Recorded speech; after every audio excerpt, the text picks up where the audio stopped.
Escuchas un podcast de Dixo. Escuchas Fuera de la Caja con Macario Esquetino.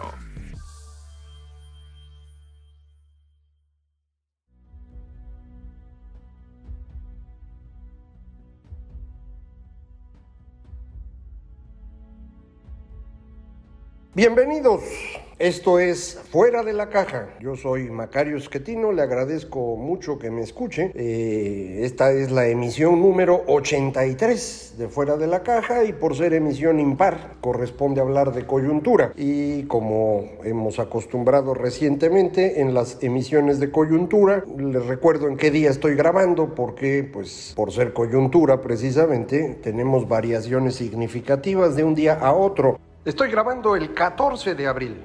Acaban de publicarse hace algunas horas las nuevas estimaciones del Fondo Monetario Internacional acerca de cuál será el desempeño de la economía global durante 2020. Van cayendo las cifras. Esto es algo que ha estado ocurriendo desde que nos dimos cuenta del tamaño de la amenaza que era el coronavirus, que ha obligado al cierre de economías completas y que está provocando una contracción económica muy grande, la más grande probablemente en un siglo, a lo mejor un poco más que eso, todavía no lo sabemos, pero hasta ahora es sin duda la mayor en un siglo.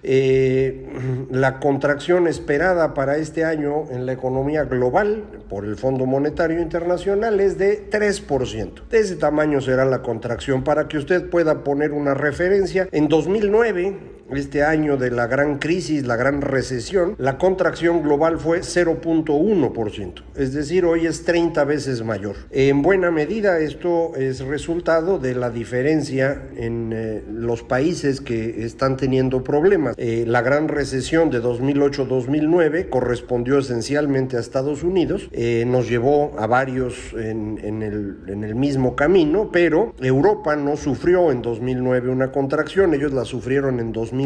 Y China no tuvo contracción en 2009 porque decidieron financiar un mayor crecimiento económico con base en inversión. Esto significa más deuda y esto les permitió seguir creciendo a ritmos del 6-7% anual como ellos querían crecer. Ahora esto no ocurrirá. China, según el Fondo Monetario, estará creciendo arribita de 1%. Algo similar ocurrirá con la India, que era el otro país de muy alto crecimiento en fechas recientes. Estados Unidos va a tener una contracción cercana al 6%, Europa en su conjunto, la Unión Europea o la zona euro, una contracción del 7,5% y México 6.6% de contracción. Eso es lo que está esperando el Fondo Monetario.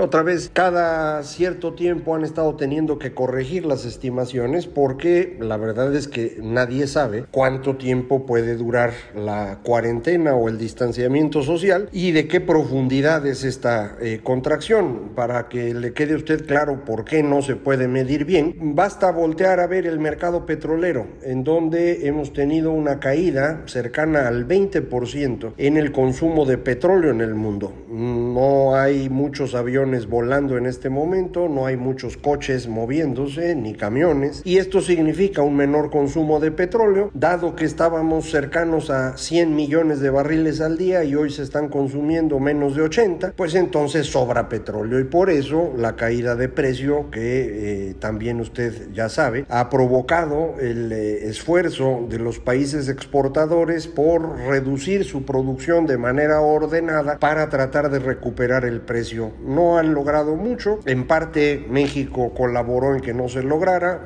Debe usted conocer más o menos la historia de cómo la OPEP en esta reunión ampliada con otros países que no son miembros de la Organización de Países Exportadores de Petróleo, pero que querían ordenar el mercado, pues todos acordaron reducir en 23% la producción que tenían antes de que empezaran los problemas, octubre del año pasado. México dijo que no, que nosotros no íbamos a reducir en esa magnitud, que la cuarta parte de eso con todo gusto, y que los otros 300,000, dijo el señor Trump, que él los iba a aportar. El señor Trump no puede ofrecer mucho porque él no controla la producción de petróleo en Estados Unidos, no hay una empresa petrolera de Estado en ese país, de manera pues que cada empresario petrolero en Estados Unidos decide cuánto produce. Van a dejar de producir porque no salen las cuentas y muchos de los productores de alto costo se estarán saliendo del mercado en estos días, se han estado saliendo de hecho ya desde enero, y entonces esto podrá significar una reducción de producción, pero no porque Trump lo quiera, de forma que él no puede ofrecer una reducción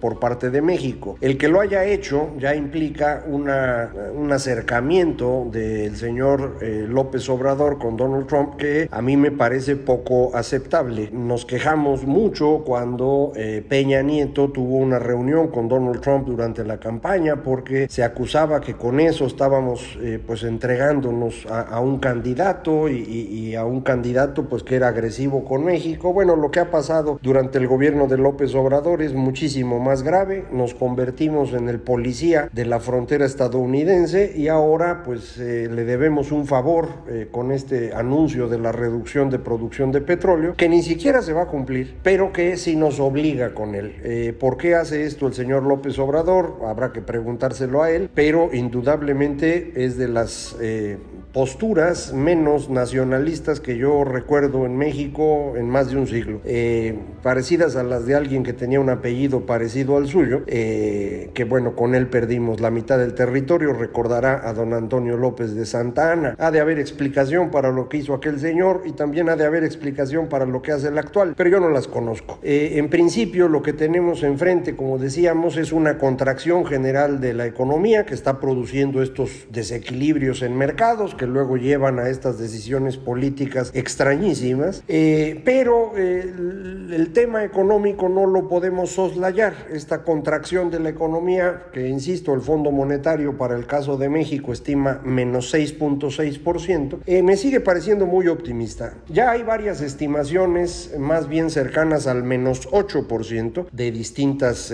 agencias, distintos bancos que pues ven las cosas un poquito peor. Yo sigo pensando que estamos hablando más bien de una contracción del orden de 2 dígitos, menos 10, tal vez menos 12%. Suena espantoso, pero pues eso es lo que hay. Si usted observa el comportamiento de nuestra economía, antes de que tuviéramos el coronavirus, México se estaba contrayendo ya al ritmo de menos 1%. Esto es lo que había logrado el señor López Obrador durante los primeros 15 meses de su gobierno. De hecho, un poquito más, desde el momento en que decidió cancelar el aeropuerto, es clarísimo cómo se empieza a frenar la economía nacional. Antes de la cancelación del aeropuerto crecíamos al 2,5%, terminamos el 2019 creciendo menos 0.1% y arrancamos el 2020 ya creciendo por debajo de eso, probablemente menos 1% sea el número de donde tenemos que empezar a calcular la contracción.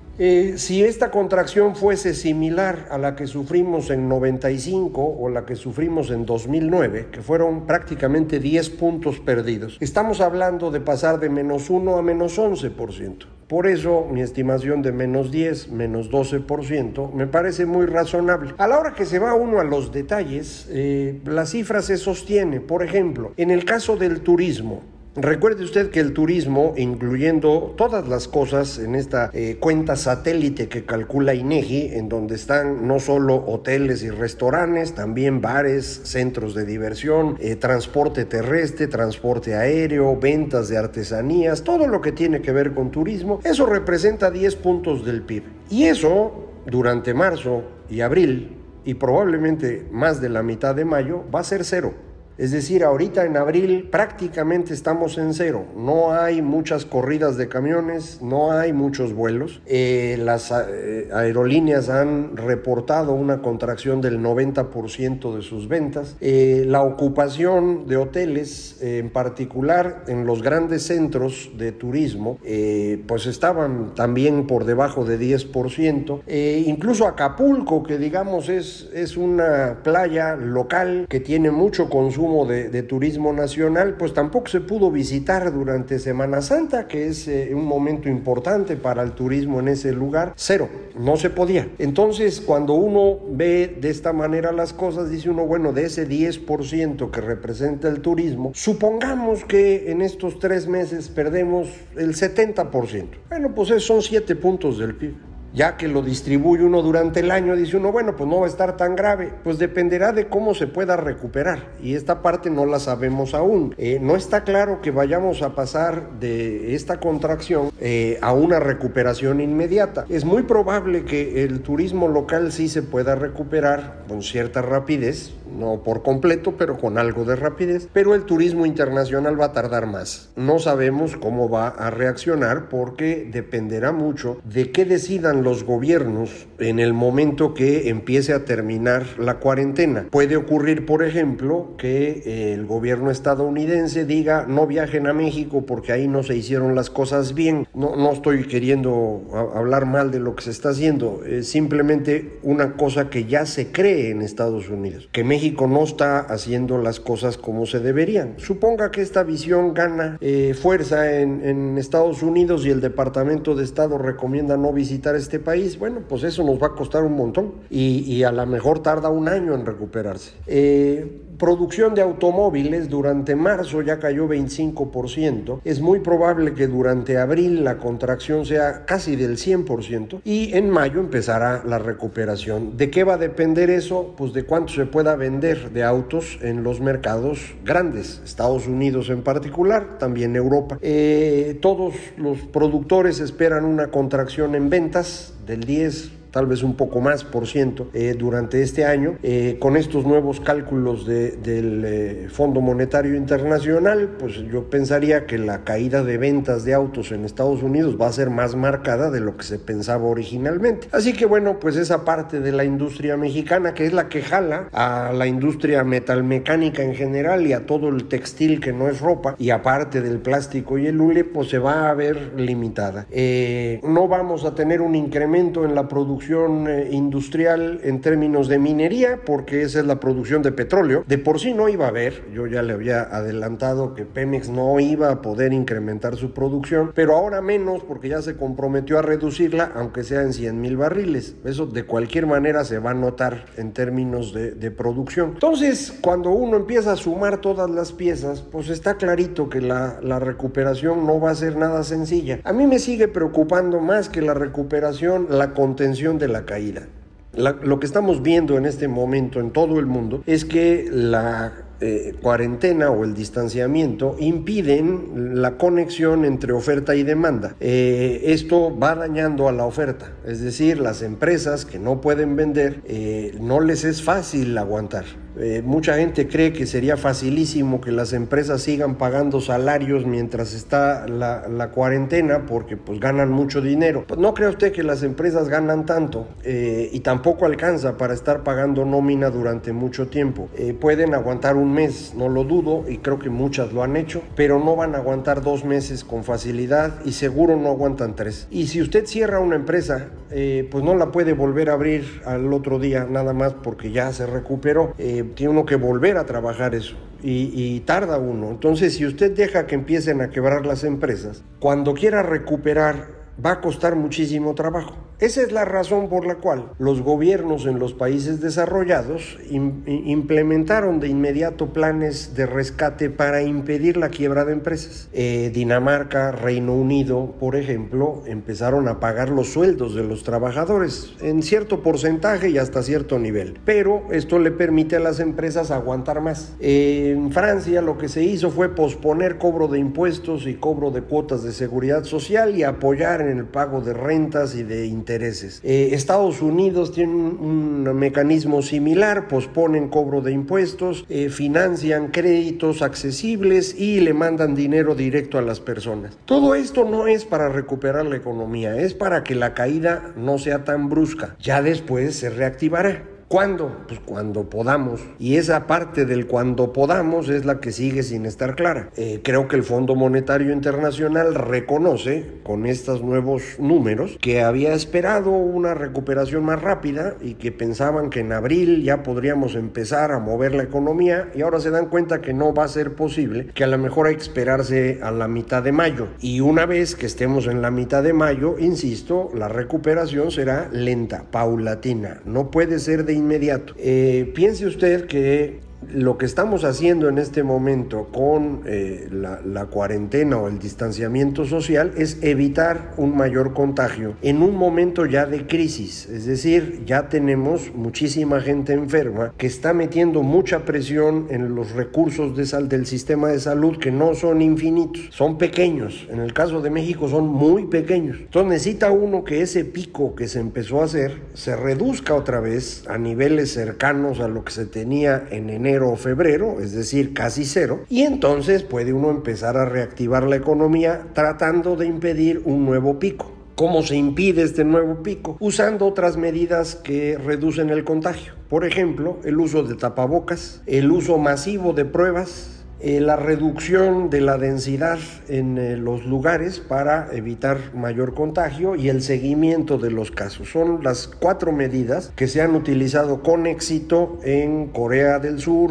en China, en Taiwán, en Singapur, en Japón. No son perfectas, pero es el mejor desempeño que tenemos hasta el momento. Estas 4 medidas: tapabocas, pruebas en abundancia, la menor densidad en los lugares de reunión de las personas y el seguimiento de casos. Si hacemos eso, podemos tener una reactivación lenta de la economía, pero buena parte de nuestra provisión de servicios que teníamos en locales con alta densidad, restaurantes, cines, bares, teatros, pero también tiendas de departamentales o supermercados, van a tener que administrar muy bien el acceso para mantener una densidad baja. Esto significa que van a vender mucho menos de lo que vendían.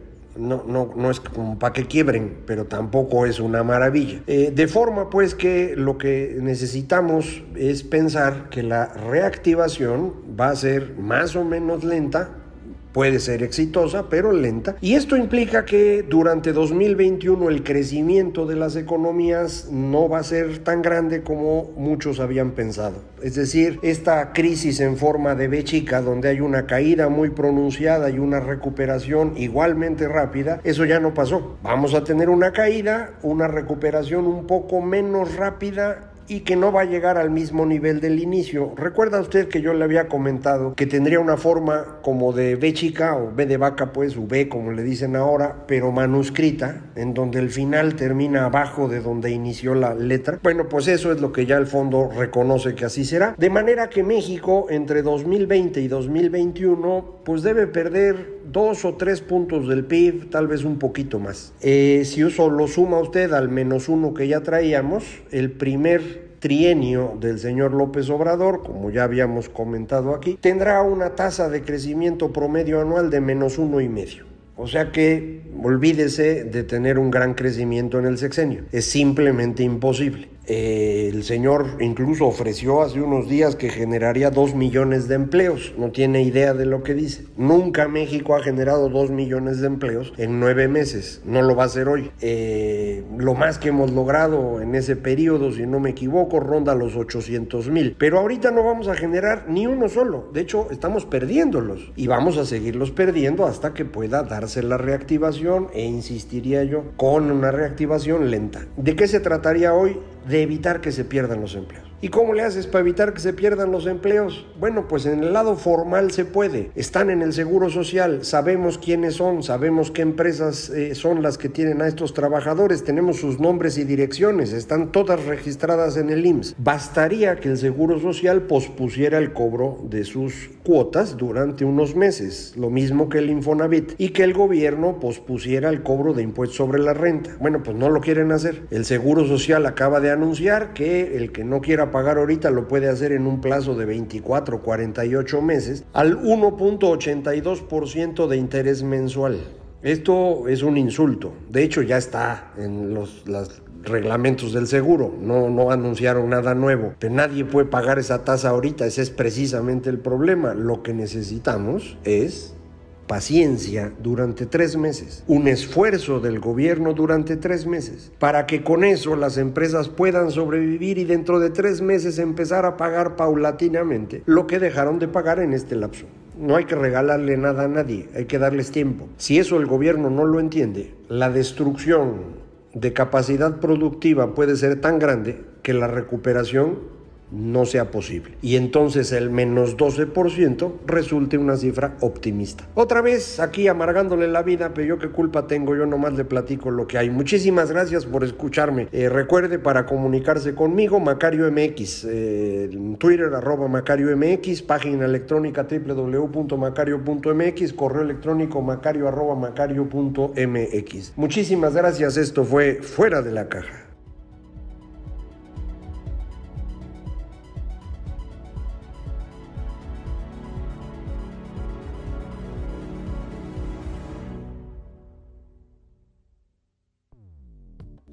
Dixo presentó Fuera de la Caja con Macario Esquetino.